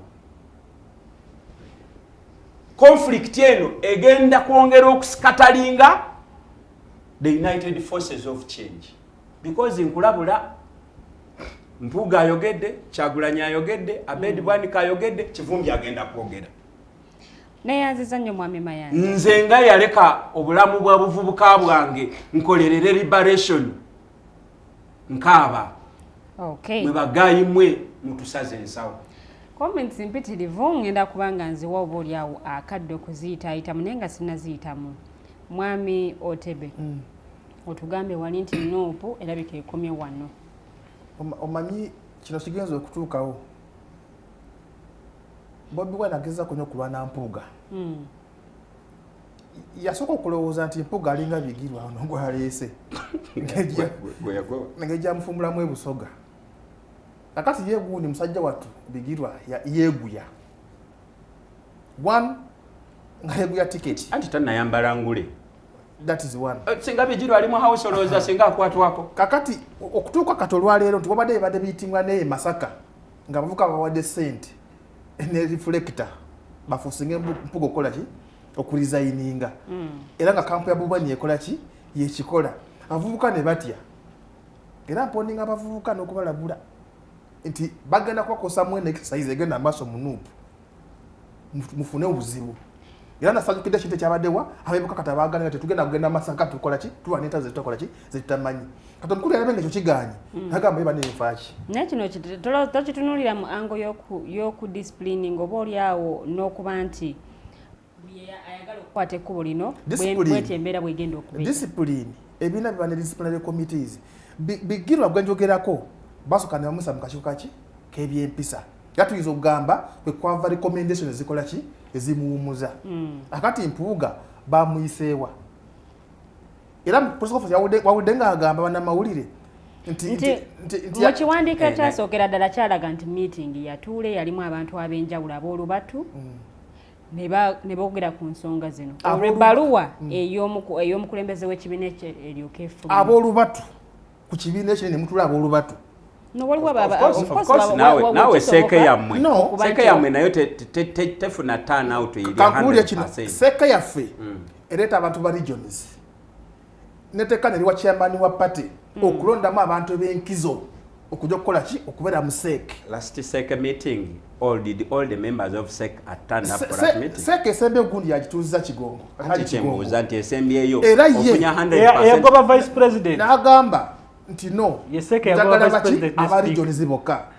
Tumujja kushika kuseka nga chairman akoze eki ng'agise mu bulungi wawulala akaya. Namwe abaseke bali mu kuyomba kuba commissioners abana tebayisibwa buseke bakola. Neyanziza nnyo mwami Kasule. Mwami Otebe genda maaso rakadde.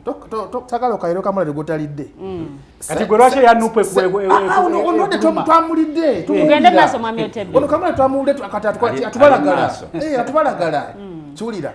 Sonse kyengamba nti okutula first of all nti niseke ne bwetuula abantu bano tebesiga seke. That's one point. Seke mwajironda mutya. Tebalina seke. Abantu bano bagamba nti babayita gunde endeje museke tudde. Bagala kutuka abatula museke bebali mukubalira sumbusa. No komba chayo ku meza. Bagenda okutuula nga beba member baseke. Kati nebo batenti batono. Bali credible chenkana wo kulaba nti bahandolinga amatazi za kundi za level ya Mpuuga. Tubula babayita bamererezi. Kati ekibiina kibakizimba we batyo. Bwotula n'otula n'ogamba nti kati bani I have senior players mu kibiina. Era onokutula so gamba nti kati mbakole ntya. Kankubuli ekino ekyokulabirako nti mwami Kiwanda Suubi Vice President wa Buganda Region mu NRM yafuna issues mu NRM. Naye kyakyo naawo nakola kina tandikawo pressure group ye njera bide bagiyita natambula mukweru wero nakola kinga tamani jese miyingo kisoboka. Yes, very good, kisoboka. Ne chairman ya kati ya Munyenda nakola ebibye nakola ki pako yakola ki byakomawo era kata akola ki atamuza bulunye emirimu gyaki gya Buganda Region. So tandala tukola ki tukopa ku kintu ngeto City Mpuuga bwaba akoze ensobi nga bagamba tuno kuvayo botyo anti abantu abamu balowooza banene nnyo okusinga ekibiina teri mutu munene kusinga ekibiina n'abamu tebaagala kuvunama kabe Bobi Wine tuvunamira kibiina batuvunamira Bobi Wine singa tunulota lulyo tuvunamira kibiina Bobi Wine Museveni munene okusinga NRM ngamwe muvunamira Museveni munene okusinga NRM truth or false nze kyokulabirako false kulaza kyokulabirako nti Kiwanda ekyo kyatala so nyalivuna agamba kwatwe kuba kuleki ogende nakimanyi nti waliwo etteeka erifu nga tasala kugoba Kiwanda naye bano tebalina teeka ekitabo bakikoze yesterday tebalina articles so tewakyali nuupu singa tulina press conference y'omwami yakugambye nti nze ngenda kujja ndete sante mu kibiina nakujja kitereeze kakati settlement oli yatidde ntotoya agamba nakujja tereze ki nuupu atabanja accountability kakati nanga amakola ki itawo okoleki ogenda kujja kutereza nuupu okoliyo ki kitegeza kibiina kizimbiddwa ki ku bubondo kantu katono bwe kati kalina okukola ki n'ebigenderwa byakuso si kya kibiina baabwe abantu bo bagamba nti kibiina kyaffe era kivala kanti omuloozi agenda kubonaabona era akyabonaabona. Should we send ebibiina by'ebyobufuzi bifeedinze bannayuganda nnyo bibaleetize down nnyo nga wokiwulira era ze nsasiza abalonzi ebibiina by'ebyobufuzi si bye bireeteza abantu individuals mu political party kizibu okwawula ate kibi kisawundinga nnyo omuntu omu bw'akola ekintu batunuulira n'ekibiina mwagwa ekizibu kisawundinga nnyo kati Mayanja naawe singa FDC bwe yatuuka ng'akoze kingeetabuse nga temwasobola kugikwatako nti tutuuka mawulire era nawe wagikola ki wakosa munnayuganda bawali akufunaga nti Mayanja ali brilliant atakola ABCD nolaba kituuse wano Sanyonyi yakugambye nti munnaye twagezaako nyo kulaba nga tebijja mu mawulire netutanga bikoze eki bisusse kitegeeza abalagiro tutwalwa mawulire okiwulira naye kati gwayogera bwotyo gwe naawe olulonga waluleta mawulire Mami Otebe ka information kano katwale nti sometimes abantu mukyala Lilian ogambye lwaki ekimu kinenya President Museveni mu environment gye tulimu olwa Public Order Management Act okiwulira kituleetedde okwemployinga nnyo amawulire okusolvinga ensonga zino lwaki ideally mu conflict FDC twandigenze district by district nga twenyonyolako eri bannakibiina naye ekyo nakyo kimanyi nti tekikkirizibwa era bwe twabadde mu consultation ekireka patulo n'ebimotoka bya tear gas nga biri awo era bwe kitu ennaku zino Besigye atambulira mu VTs so twajja amawulire olw'okuba nti tulina weakness but neyo environment mwe tukolera tetukkirizibwa okuŋŋaana nga bwe twandyagadde nze natakutawano nga mbagamba nsaba tuwuliziganye twewe ekitiibwa Mami Otebe mukusolovinga gundi issues zammwe ez'ekibiina nga bwe twazimanya problemu yammwe yali beyond consultation district by district kyali kirina okusobola okutula munda which we did. Nekibalema batula nekigana kakati mugamba mugenda kola consultation kubyammwe kyogamba temuti ati gundi genda kubakwata police muwulisa abana Uganda tikemugenda kugenda kubaawo nawe kanyina ogambye twemwali ekira gundi patrols aliwo zabalemesa okukola ebyammwe era you very happy nogamba liya ni wano tuwebala nyo kola kyogamba ati naero okimanyi twategeka delegates conference ebusabala netufunawo emigu mwabekuba ati ali police mwabekuba balina ebiwaibiri era namwe kenyini okulonda kwali egundi era wali abakola kyabasabotage mukulonda namwe mwenyini abafudisi nemwekwasa naye azazanyo mwami Otebe ngenda kubanga mpitayita mu comments mwesige Joram Chenjojo we balinyo kubanga kuli Nasu Natahia Brooke Williams Chikomeko Jim Javix mwe balinyo kubanga mulaba akati mukulu mwesige Joram agamba I don't think injustice can be tolerated. Thieves like Mpuuga can't be tolerated. Maybe they can politically accept to be illegal to accommodate Mpuuga. Nange njagala kubuuza Joram can hiri echo ebigambo bya bwanika byabuza Kyagulanyi anti agambye nti injustice cannot be tolerated kati nange njagala context agiteke mu bigambo bya bwanika byabuza Kyagulanyi era nawo nyini tukizenti katiki Mpuuga kondo kati tumugateko senyonyi nenabashe bonabakoleki bonabavewo okay. Yongede nagamba unity for opposition is the only iconic opposition. So what wagambye Mayanja, in the face of injustice, I don't think advice is equal to morality. So my guys' words may not work pro evil. Oyayogera simanyi wa myaka emeka, simanyi yasoma biki, simanyi akola biki, nenze njagala mugamba nti ng'Abaganda. Katikkiro si guide wa taxi. Omuyitako ku machanga ayita luzira bugolobi luzira maybe Kasule lindako onalumbye eggwanga. Yes, and me njagamba leka kwa information eno gigateko mu bigambo bya Katikkiro ayina bintu bibiri byayogedde and they are very sensitive and me and that is the arrogance of Bwana gye bwaleta mu bintu. I believe abana mawulire bibandijjemu ne twogera ku yagambye ebintu bibiri kasitokkiriza mu Kabaka yennyinimu wano toyina buzibu kasitokkiriza mu Kabaka yeki yenyinimu ate n'okukkiriza mbu Buganda tulina gundi eki omu yekka ye Kabaka ffenna yekitafu ebigambo bibiri ate Kabaka tetuinteractinga naye tuinteractinga na Katikkiro tuinteractinga ne Kabaka mu Katikkiro kati bw'ogayuula olugayo bw'oyisa olugayo mu Katikkiro ate Kabaka oba omuleseewa naye mbadde njagala gamba bwenti nti bwe tubanga tuli mu kugezaako okukozinga revolution tulina okubeera cognitive eri ba stakeholders. Buganda is a stakeholder agenda Bulaayo day okiwulira eddoboozi lya Buganda likola kinene oyo singa amanyi President Museveni investment gyataddewo okulaba ng'asembererako okowakiri ku Buganda singa tayogera ebyo naye azazanye mwami Mayanja onaga Brooke Williams agamba thanks for the show. Mwesige agamba Kasule is saying that laws are not important in the eyes of selfishness and personal ego. Nayongera nagamba Kasule you moral trouble. You allow evil parliament to override their mandate. No, you see, it's you who gave the parliament the powers. Who? Constitution year 1995.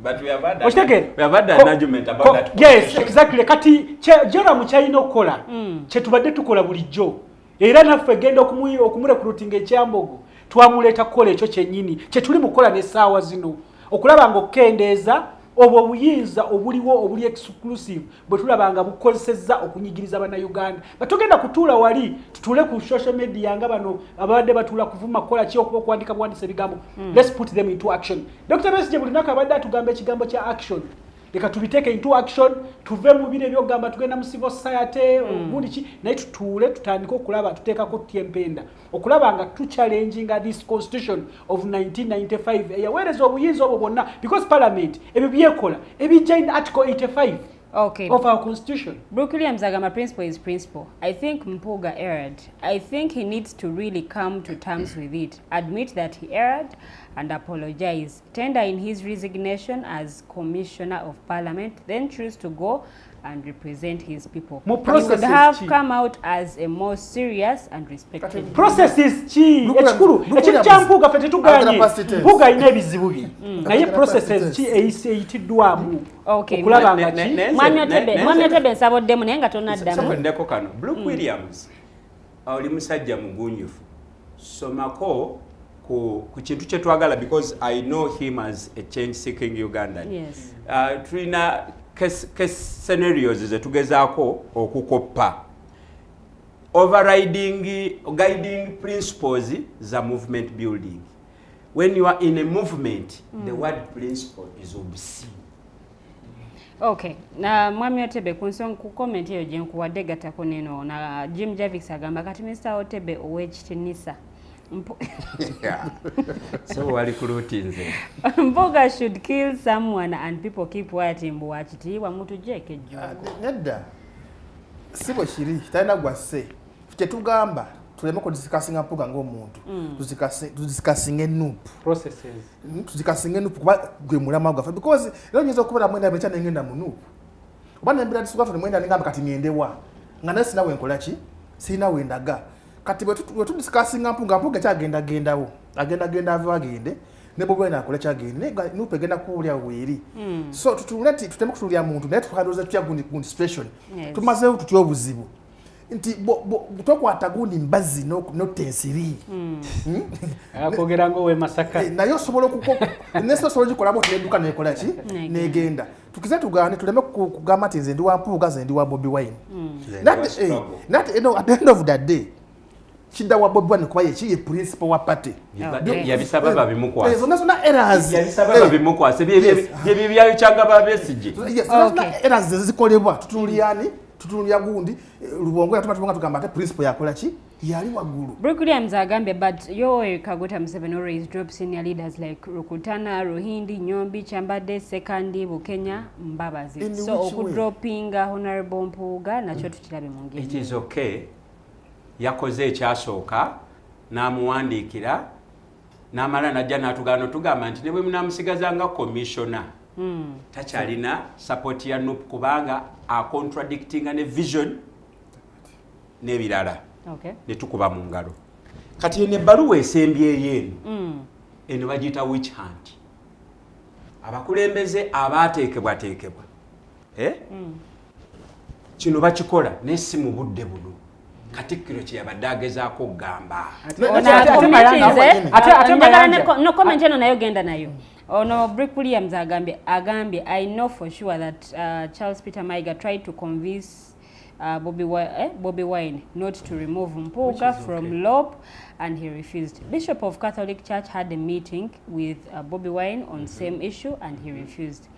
Honorable Bobi Wine is a different character. You see, mbadde njagala kwongereza nga sinaba kugenda ku kya Brooke Williams. The Honorable Kyagulanyi, president wa revolution, president wa generation, president wa struggle, principal. Bwe yali mu kuziika oba bakuyita kuziika omutaka. Kutereka. Yes. Yayogera ebigambo n'agamba FDC yagenda bwetyo ate yagitwala naye wa kitiibwa. NUP nange babadde bakola bagira vice president wange ate nga naye wa kitiibwa ekitegeeza yali amaze okukola judgment ye. Oshege bino byonna kati bye tulimu. Actually that is the day they had now to sit.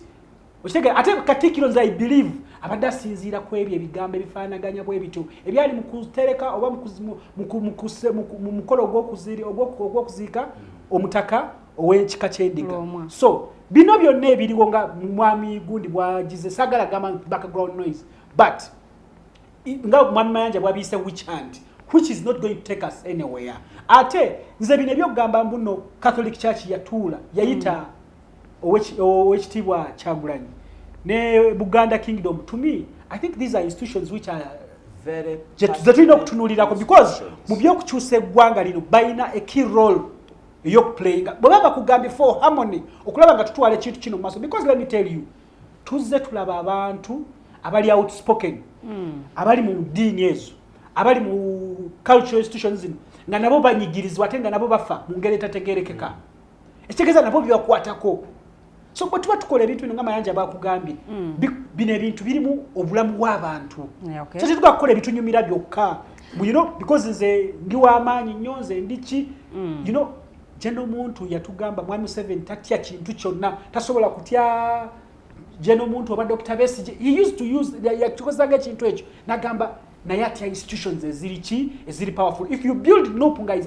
powerful, or even backed by Uganda institution, or backed by Catholic institution, let me tell you, no one can terrify that kind of arrangement. Olwakadde ndowooza tugenda kubanga tunzikirawo naye Jim Davis agambye Bobi Wine was right. Mpuuga was called how many times to face akakiiko k'empisa. Mr. Otebe, Mpuuga is not NRM. Solution, your fear is you don't know Bobi's move. Naye nze mbadde njagala gamba kano katono nnyo basebo ne banyabo ebintu bino bitulimu eby'ebyobufuzi tewaliwo kipya tuddiŋŋana biki okitegedde General Yoweri Kaguta Museveni yeesangako lumu ng'amagye bagagulidde engatto ez'ekibaliga nga baleese n'enkanga ezitaliiko biki biwawaatiro ate mwenna mukimanyi nti General Yoweri Museveni n'amagye asobola okufiirwa ebirala byonna naye tayagala yadde ensiri esemberera ki but this time around yalina issue y'amagye nga bagaprochualingidde ebintu ebitagayamba ate nga birimu muganda we. How did he lwaki tetuyigira ku scenarios zino kyokka ekyo kyaliwo nga Uganda ekyalina abayeekera mambuka left and right but Museveni alina engeri gye yeekontainingamu n'olwaleero luno.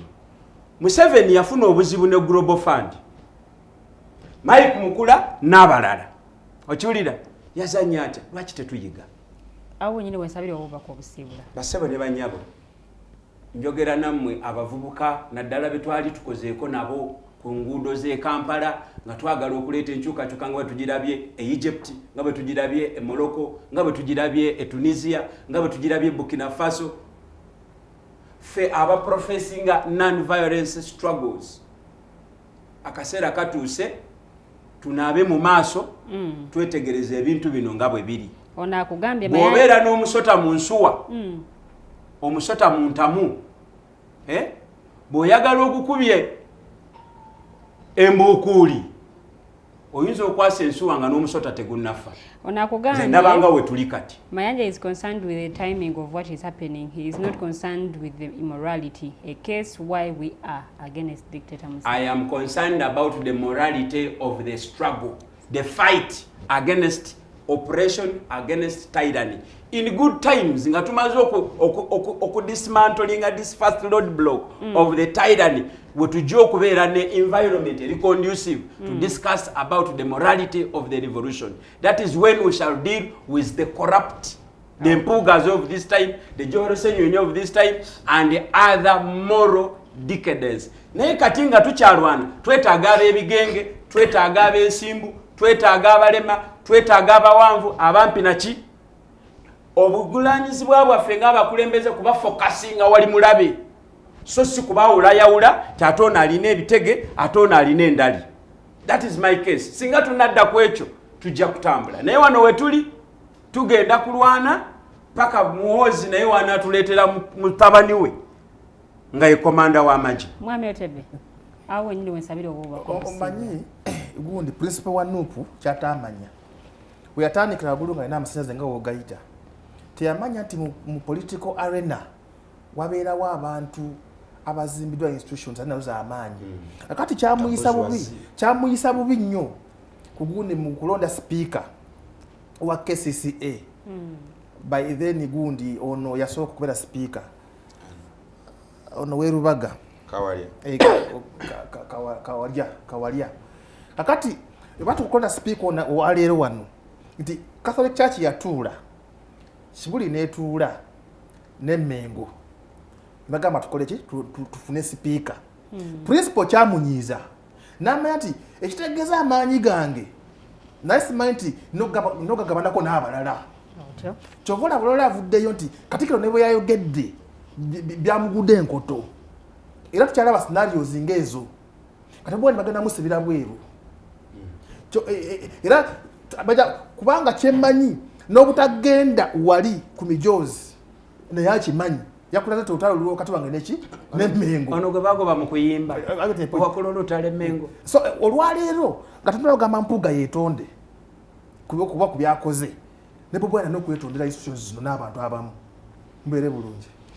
Mwami Kasule akazindalo kakuweereza oba obubaka obusiibula kinnumye nnyo up to now sinaba kutegeera Genosale ayogedde bigambo ki nga Katikkiro ga mutabani we ne mutabani we ayogedde bigambo ki era mission olya omutaba Geno Muhoozi akubiriza bannamagye okubanga bamwegattako betwandibadde tuteeka into betwandibadde tukubaganyako ebirowoozo because bitegeeza kinene nnyo eri eggwanga lino gye tulaga mu maaso awo because nze ndaba gye tulaga bino byonna of course bwaba wagenda kubaawo any kind of revolution naki bino bibaawo kyotugamba nti ebbaluwa eneze kutusikiriza naye nze kyenjagala okukolinga pon bannayuganda mwenna we muli tubeere alive buli situation zonna ezigenda maaso mu ggwanga lino ate tuleme kuba diverted tuconcentrating okulaba nga tutakinga on Mr. Museveni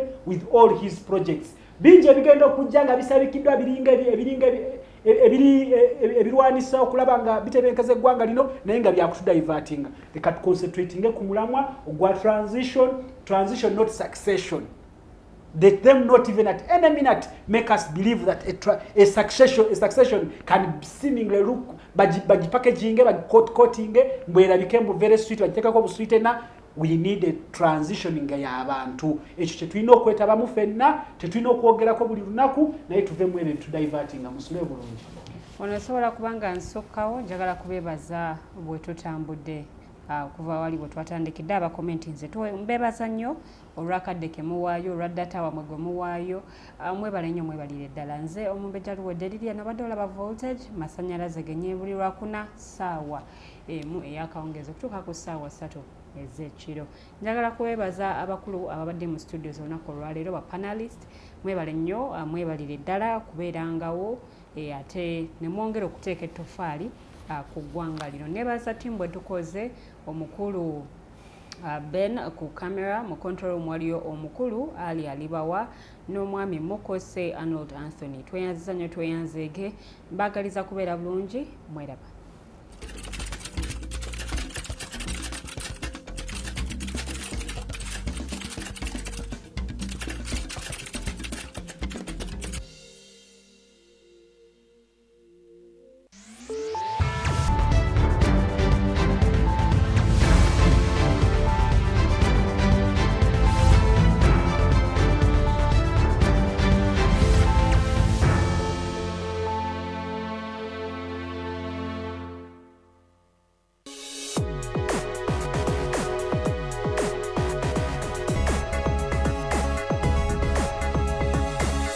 The Alternative Dig Talk. Real issues, real talk.